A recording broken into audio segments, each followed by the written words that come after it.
Bom dia a todos que nos acompanham na nossa meditação diária. Hoje nós vamos continuar examinando o Salmo 119, examinando agora toda a porção dos versos 105 a 112, na porção Nun. Vamos ler o texto para tirarmos as lições dessa manhã. Tua palavra é lâmpada para os meus pés e luz para o meu caminho. Fiz um juramento e o cumprirei. Guardarei tuas justas ordenanças. Estou muito angustiado. Vivifica-me, Senhor, conforme tua palavra. Senhor, aceita as ofertas voluntárias dos meus lábios e ensina-me tuas ordenanças. Minha vida corre perigo constantemente. Todavia, não me esqueço da tua lei. Os ímpios me armaram um laço. Contudo, não me desviei dos teus preceitos. Teus testemunhos são minha herança para sempre, pois são a alegria do meu coração. Inclino meu coração para sempre cumprir teus decretos até o fim. O Salmo 119, nessa parte, começa fazendo uma relação muito interessante sobre lâmpada e luz, são dois aspectos similares, e pés e caminho. Ou seja, a palavra de Deus, ela é importante porque ela dirige os nossos passos, ela nos guia no caminho correto. João Calvino disse que era muitíssimo necessário que observemos esta regra, pois enquanto cada um de nós segue o que parece bom aos seus próprios olhos, nos tornamos enredados em labirintos inextricáveis e medonhos. E é verdade. Todas as vezes que andamos longe da palavra de Deus e que deixamos os princípios da palavra de Deus, nós passamos a entrar em caminhos que não são bons, que são caminhos de morte, como a Bíblia vai dizer. Eis a razão porque precisamos estar sempre meditando, refletindo e buscando a orientação da palavra de Deus. Ela ilumina nossos passos, ela nos coloca no caminho certo. Notar a palavra de Deus é perceber o que a palavra de Deus nos diz, é andar no modo contrário ao que os conselhos humanos vão nos dizer. Então é muito importante que compreendamos este fator primordial da palavra de Deus. Ela nos guia e nos conduz, esclarecendo o nosso caminho, deixando o nosso caminho de forma evidente, clara e assim abençoada. No verso 106, o salmista ele vai fazer uma explanação muito interessante. Ele diz: fiz um juramento e cumprirei. O que nós vemos aqui? Talvez alguém pudesse dizer, mas Jesus não disse que nós não poderíamos jurar por nada? Entretanto, a palavra jurar aqui é fazer uma declaração ou uma promessa, invocando a Deus ou colocando algo valioso como penhor. O que temos aqui, queridos, é que o salmista está fazendo um compromisso solene. Ele está mostrando aqui a sua disposição mental. Quando ele diz, eu juro e confirmo, ele está dizendo, eu estou me envolvendo, eu estou me comprometendo plenamente, completamente, para guardar as tuas justas ordenanças. Isso é muito interessante porque isso não é contrário àquilo que a palavra de Deus nos diz. O salmista está dizendo para Deus, Senhor, tudo que estiver ao meu alcance, tudo que depender de mim, eu prometo que vou fazer de tudo para cumprir as tuas ordenanças. Isso mostra a disposição mental do salmista, de que ele está disposto a fazer tudo o que for necessário para cumprir a palavra de Deus. A partir do verso 107, ele fala de alguns perigos que está enfrentando e como ele vai enfrentar estes perigos em sua vida. No verso 107, ele fala da angústia, né? E é muito interessante, porque, embora a tradução que estejamos aqui use estou muito angustiado, outras traduções falam de aflição, né? E aqui é um sentimento de humilhação e miséria. E o que seria, o que é que poderia estar passando na vida deste salmista? Podemos ter uma ideia quando ele fala, vivifica-me, Senhor, conforme a tua palavra. É possível que este salmista esteja enfrentando algum perigo de morte, algo que lhe angustia, que lhe humilha, que lhe abate profundamente. E eis a razão porque ele diz: vivifica-me, conforme a tua palavra. Veja, ele enfrenta essa situação de angústia, de medo, de humilhação, de miséria, pedindo ao Senhor, orando e confiando na promessa de Deus.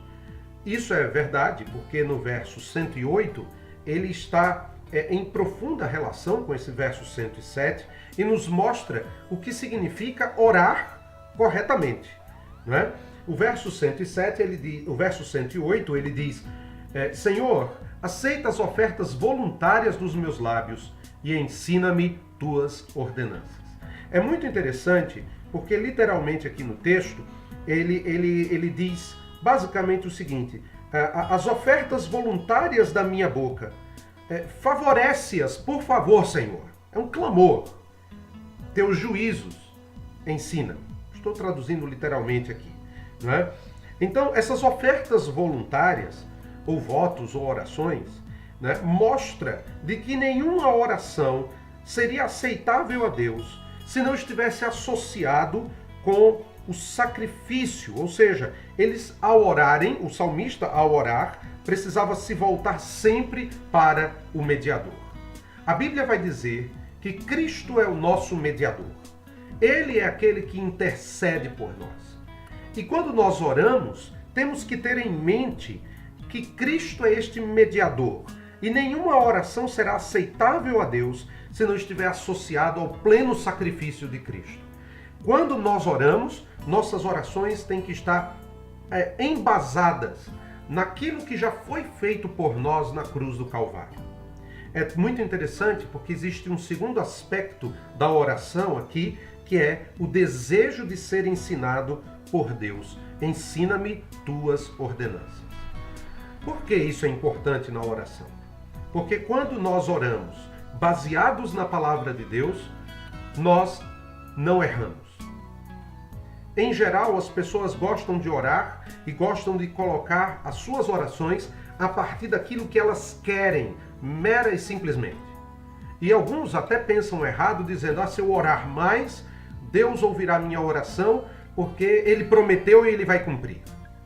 Só que essa visão é uma visão distorcida.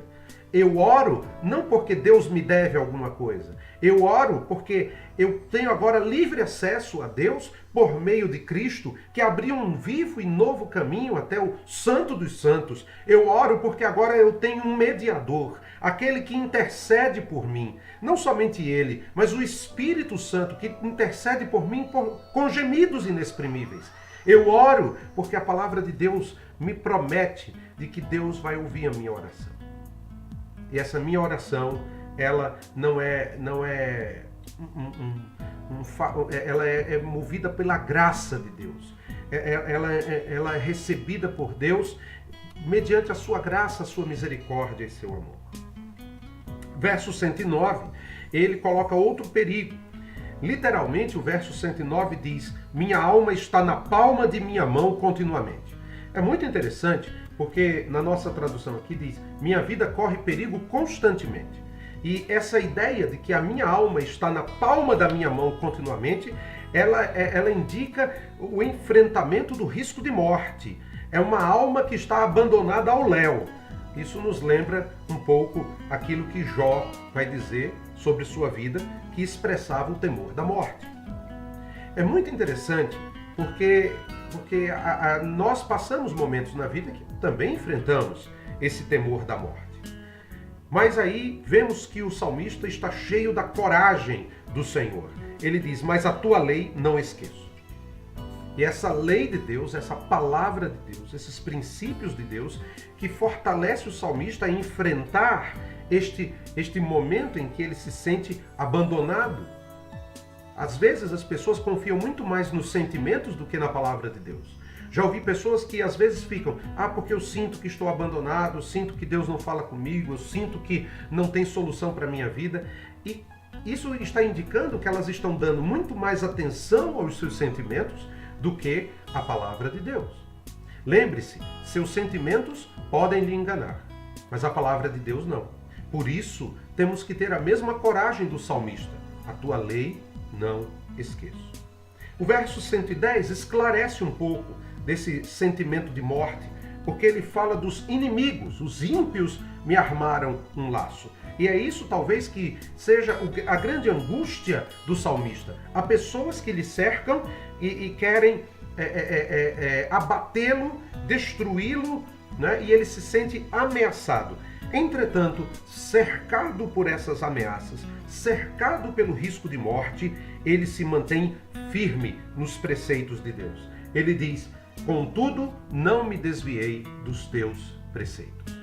A firmeza do salmista é de fundamental importância e isso nos ensina algo muito importante, que não importa quais sejam as dificuldades da nossa vida, nós devemos permanecer firmes nos preceitos de Deus.